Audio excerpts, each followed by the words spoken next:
Yeah, ça va ou quoi? La forme? Ouais, je suis très content d'être là. Les amis, par applaudissement, est-ce qu'il y a des gens qui ont manifesté contre la réforme des retraites par applaudissement dans cette salle?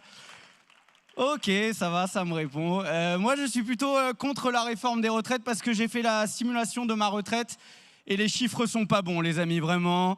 Du coup, on va jouer au juste prix ensemble. 500 plus ou moins?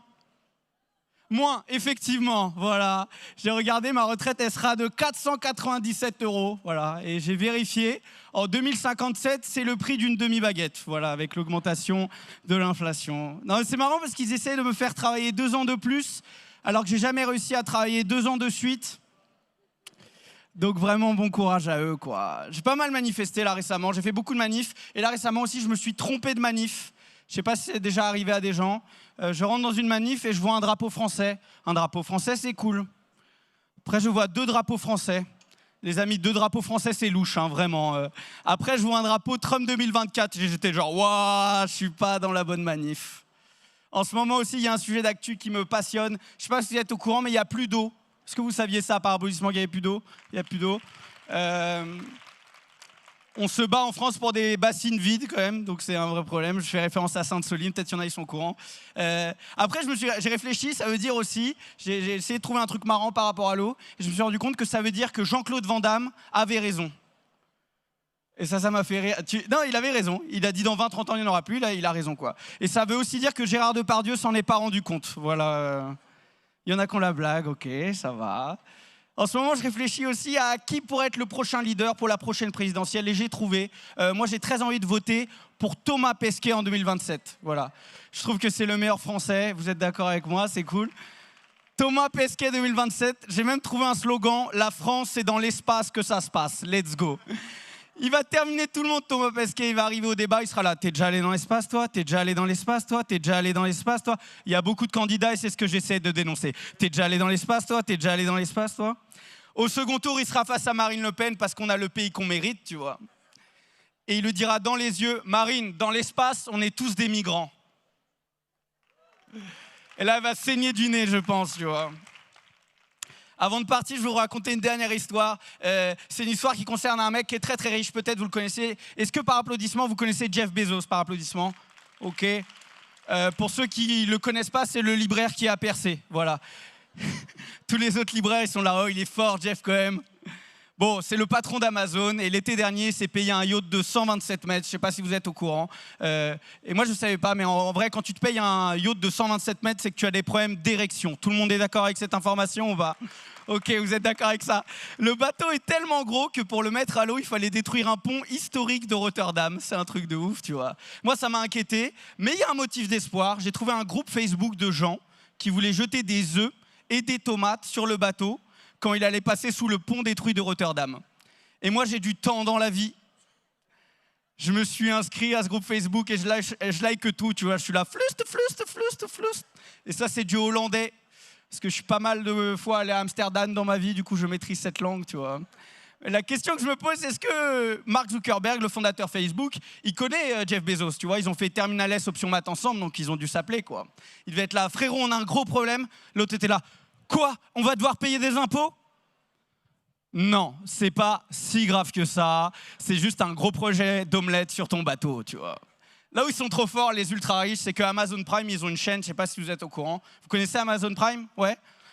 Et ils diffusent du stand-up, tu vois. Et si un jour ils viennent me voir, ils me font: Alfred H, on aimerait bien mettre ton spectacle sur Amazon Prime. Et bah du coup, tout le passage que vous venez de voir, bah il va sauter aussi vite que le pont de Rotterdam, les amis. Ok. Bon, bah c'est mon travail, là, actuellement, je suis sur mon lieu de travail et vous êtes un public super, voilà. Si vous doutez de vous-même en rentrant chez vous, dites-vous, bah je suis bon public, quoi. J'ai donné, j'ai reçu, j'arrive pas à payer le loyer, mais au moins je suis bon public, quoi. Parfois, il y a des publics difficiles, vraiment. Je suis allé dans des endroits, vraiment, j'ai des publics difficiles. Une fois, je joue dans un petit endroit à Paris et j'ai entendu une dame dire: c'était cher pour ce que c'était, hein. Waouh! Ça m'a fait mal, c'était la seule soirée gratuite où j'avais joué de l'année. Et j'étais là: maman, faut vraiment que tu arrêtes de venir me voir en spectacle, quoi. Merci beaucoup, ok. Là, en ce moment, j'avance. Je vais vous quitter sur un dernier truc. J'ai été humoriste à un mariage, voilà. Et ça s'est très très mal passé. Parce que je ne crois pas au mariage, voilà. Il y a des gens qui sont mariés par applaudissement ou pas? Félicitations, madame, vraiment. Non, je ne crois pas au mariage à cause des chiffres. Je ne sais pas si vous êtes au courant. Il y a 50% des couples qui divorcent au bout de 10 ans de mariage. Et 50% de chances de survie, c'est les mêmes chances de survie à Verdun. Voilà.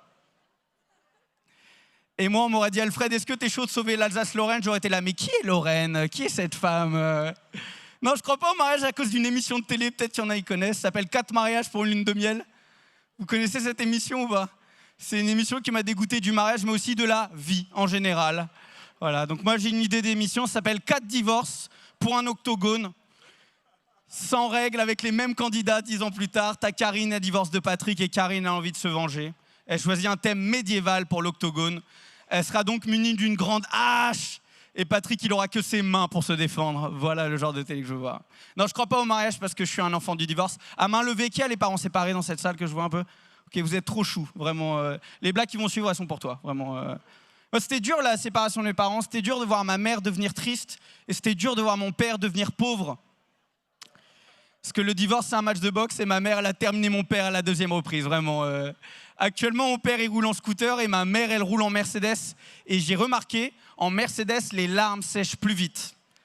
Grâce à la vitesse, en fait. Je fais ces blagues pour une émission de télé. Ma mère m'a appelé le soir même en me disant « Alfred, j'ai pas une Mercedes, j'ai 2 Mercedes. » Ok les amis, j'ai presque terminé avant de partir. Je réfléchis aussi beaucoup à l'image que je renvoie sur scène et je sais que ça se voit que j'ai grandi dans un quartier difficile. La blague est là les amis, vraiment. Moi j'ai grandi dans les favelas de Versailles, voilà. J'ai grandi entouré d'hommes blancs, hétérosexuels, habillés en Ralph Lauren. Voilà. Il n'y avait que des Viannais partout autour de moi, vraiment. Une mixité sociale comparable à une sortie de messe à Île de Ré, vraiment. Il n'y a que les prêtres qui baisaient, quoi. C'était cette ambiance. Merci beaucoup pour eux.